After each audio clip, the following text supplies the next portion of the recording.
آپ نے سنا ہوگا کہ بھارتی بی جے پی جو جماعت ہے وہ انتہا پسند ہے. پچھلے 5 سال ہم نے دیکھ لیا پاکستان کے ساتھ جنگ کی باتیں کی گئیں, کشیدگی کی باتیں کی گئیں, اور برطانوی میڈیا یہ کہہ رہا ہے کہ مودی کو جتوایا جا رہا ہے اور وہ دھاندلی بھی کر رہا ہے. تو آپ کے خیال میں جو انہوں نے منشور جاری کیا ہے اس کی روشنی میں آپ کیا کہیں گے منشور کے حوالے سے؟ اور ساتھ ساتھ اگر مودی جیت جاتا ہے تو خطرات یہ ہیں کہ مزید جو ہے کشیدگی بڑھ سکتی ہے, تو اس پر آپ کیا کہیں گے؟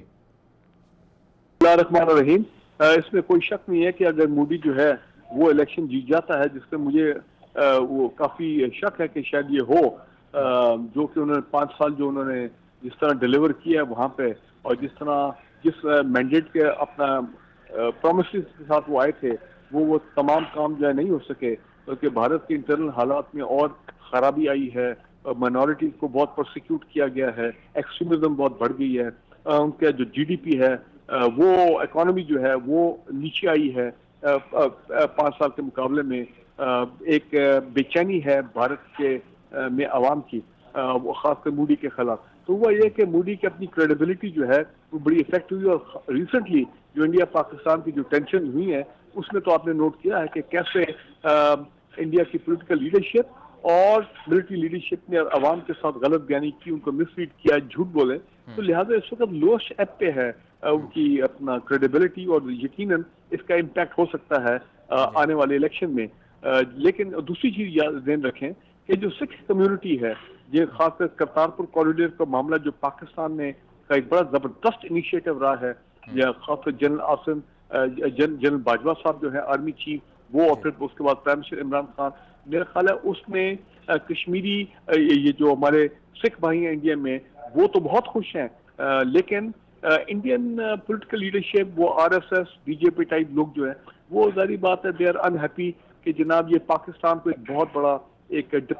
پاکستان لے گیا, ایک ڈپلومیٹک اور بڑے ہائی مورل گراؤنڈ پہ چلا گیا ہے. تو لہٰذا ابھی بھی آپ دیکھ رہے ہیں کہ وہ کیسے کرتارپور کوریڈور کی انیشیٹو کو وہ سیبوٹاج کرنے کی کوشش کریں, گو کہ بات چیت تھوڑی بہت چل رہی ہے. لیکن کہنے کا میرا مقصد یہ ہے کہ ان تمام حالات کی وجہ سے ابھی آج ہی میں نے خبر پڑھی ہے کہ وہ جو بادشاہی مسجد کے جو امام ہیں بخاری صاحب, انہوں نے اعلان کیا کہ وہ اب مسلمانوں کو نہیں کہیں گے کہ وہ اپنا بی جے پی کو سپورٹ کریں. تو مجھے لگ رہا ہے کہ ان کی صورتحال الیکشن میں کافی گمبھیر ہے, اور یہ جو کشمیر کے حوالے سے جو انہوں نے کہا ہے کہ آرٹیکل 35A 370 جو انہوں نے کہا ہے کہ ختم کرنے کا اعلان کیا, اس کا مطلب یہ ہوگا کہ خطرات یہ ہیں کہ وہاں پر ہندو بھی آ کر آباد ہو جائیں, ہندو بستیاں, ہندو کاروبار ہو جائے, تو یہ بہت خطرناک منصوبہ ہوگا. دیکھیں ایک چیز تو بڑی واضح ہے اس میں یہ بات آپ سے چند سال پہلے نہیں کہہ سکتا تھا, لیکن آج میں بالکل برملا یہ بات کر سکتا ہوں کہ انڈین آکوپائڈ کشمیر میری نظر میں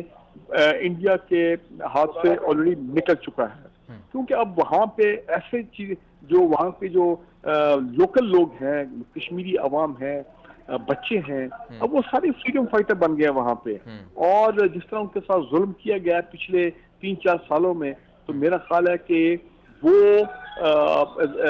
انہیں تو یہ تو وقت کی it is only a matter of time کہ جب کہ انڈین آکوپائڈ کشمیر کے عوام جو ہیں وہ اعلان کر دیں کہ جی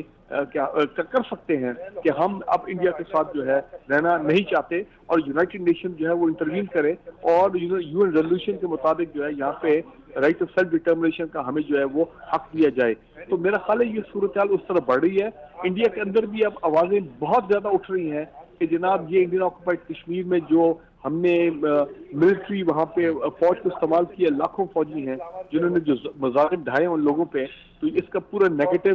فالو آؤٹ ہوا ہے, اور وہ بھی سمجھ گئے کہ جناب ایک پالیسی جو ہے یہ بیک فائر کر گئی ہے. دیکھیں نا فاروق عبداللہ صاحب اور ایسے لوگ, محبوبہ مفتی, یہ لوگ جو ہیں اب یہ بھی کھلم کھلا کہ یہ وہ لوگ ہیں جو الائنڈ رہے ہیں اپنا نیو دہلی کے ساتھ, اب وہ بھی کھلم کھلم کہہ رہے ہیں کہ جناب یہ آپ کے معاملات جو ہیں جو یوز آف فورس ہے, وہ کشمیر تو ان کے ہاتھ سے نکل رہا ہے, لیکن جس طرح سے ہم دیکھ رہے ہیں کہ اگر